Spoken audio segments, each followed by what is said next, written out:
അന്താരാഷ്ട്ര ഹിംസാ ദിനമായ ഇന്ന് നിർഭാഗ്യവശാൽ ലോകം കണ്ണു തുറന്നത് യുദ്ധത്തിന്റെ വാർത്തകളിലേക്കാണ്. മണിക്കൂറിൽ 10,000 മീറ്റർ വരെ വേഗത്തിൽ സഞ്ചരിക്കുന്ന ഹൈപ്പർസോണിക് ഫത്ത മിസൈലുകൾ ഉൾപ്പെടെ 180-ലധികം ബാലിസ്റ്റിക് മിസൈലുകളാണ് ഇറാൻ ഇസ്രയേലിന് മേൽ വർഷിച്ചത്.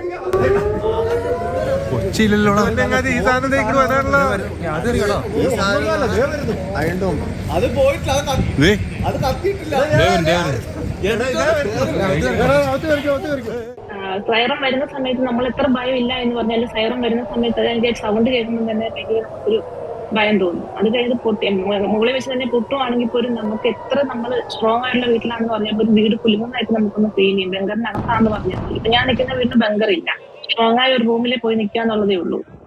കൂടുതൽ യുദ്ധത്തിലേക്ക് വരുവാണെങ്കിൽ മാത്രം കോമൺ ഷെൽട്ടർ ഉണ്ട്. ഇറാന്റെ ആക്രമണങ്ങളെ അപലപിച്ച അമേരിക്ക ഇസ്രായേലിന് പൂർണ്ണ പിന്തുണ അറിയിച്ചിരിക്കുകയാണ്. സംഘർഷത്തിൽ അമേരിക്ക കൂടി പങ്കാളിയാകുന്നതോടെ ലോകരാജ്യങ്ങളെ മുഴുവൻ ബാധിക്കുന്ന യുദ്ധത്തിലേക്കാകും കാര്യങ്ങൾ നീങ്ങുക എന്ന ആശങ്ക ഉയരുകയാണ്. Make no mistake, the United States is fully supportive of Israel.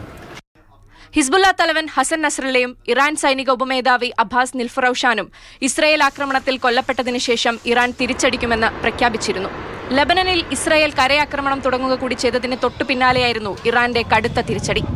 അതേസമയം ലബനനിലേക്ക് വീണ്ടും റോക്കറ്റ് ആക്രമണങ്ങൾ തുടങ്ങിയിരിക്കുകയാണ് ഇസ്രായേൽ. അതിർത്തി പ്രദേശങ്ങളിൽ ഹിസ്ബുള്ളയും ഇസ്രായേൽ സൈന്യവും തമ്മിലുള്ള ഏറ്റുമുട്ടലും തുടരുന്നതിനാൽ ജനങ്ങളോട് ബെയ്റൂത്ത് അടക്കം തെക്കൻ മേഖലയിൽ നിന്ന് ഒഴിഞ്ഞുപോകാൻ ആവശ്യപ്പെട്ടു. ഇസ്രായേലിൽ കഴിയുന്ന മലയാളികളടക്കം നിരവധി ഇന്ത്യക്കാരും ആശങ്കയിലാണ്. International desk, Mathrubhumi news.